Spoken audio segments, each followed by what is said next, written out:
In the end I decided to triangulate these with a little triangle panel here. It just looks so much neater, as well as adding some strength. The next thing I've been doing is putting this strip onto the bulkhead, because there's going to be quick release fasteners here for the front half, quick release fasteners here for the rear half. So there's 2mm thick strip. Got to weld it flush with this, and what I've done is, which has worked quite well, is drill holes all the way through, then plug weld them through onto where are we gone? Oh yeah, there, you see, and it just holds it all in place then while I weld the seam all the way around later on. So that's worked out quite well. There you go, all ground down. I've welded these edges down there. It's a bit tricky down by the frame rails. Under here I could reach under and do it, but it's probably better to wait till the car's the other way up, and then at least I'm working downwards from above. But yeah, so the next thing is to put the body front and rear panels on and work out where my fastener holes are going to be. Well, I've been welding for hours and hours. Basically, as I was using a hammer and dolly to bring out the depressions which you tend to get each side of the welds, I started to get cracks on the welds, because of course I ground them all smooth, and of course then the welds are really thin. And this is the front half, you can see. It wasn't so bad, but it was starting to do the same thing. So basically with that rear panel and this panel, I've welded along the inside, which means I've got to re-smooth the outside again. But that's hours and hours of welding basically, which I've now finished. These clips are a success. You can see they work. I was going to put foam rubber between here and here, but actually the clips pull it really tight. You see, it's really tight. So in terms of a firewall, that's pretty good. I'll probably stay with these bolts because I tapped the threads in, do you remember, to hold those. This would probably be on the underside, and then on the top the panels would be more easily removable, so I'd probably use these fasteners, certainly the engine compartment, over the whole lot. But yeah, they've turned out pretty neat. Well, it probably doesn't look like I've been doing much, but you can see the floor is covered in aluminium dust. Having welded all the inside of these welds, I've been grinding them back again. And it's a lot neater now. There's dust all over everything. Then I got a felt pen and I poked it through the hole of these mounting points onto the inside, took the panel off, drilled the hole, and you can see I've actually drilled the hole in the right place, and it's quite neat, isn't it?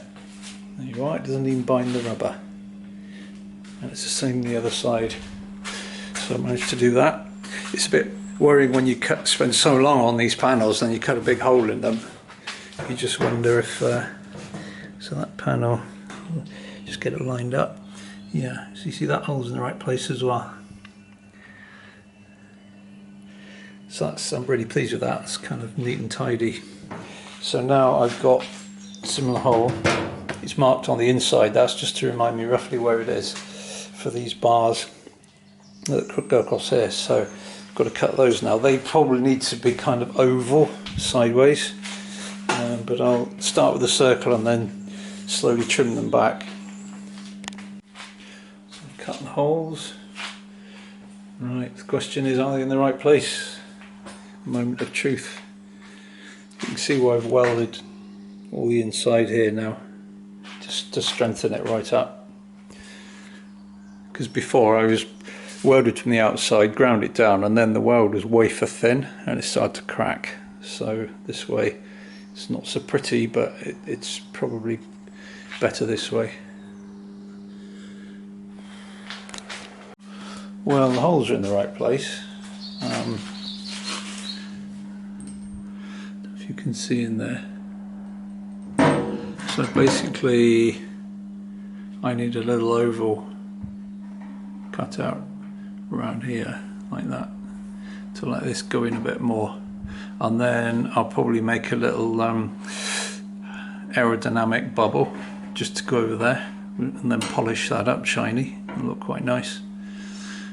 So I'm going to trim this back, but do it in just a tiny bit at a time, so it's the absolute minimum that I need to do.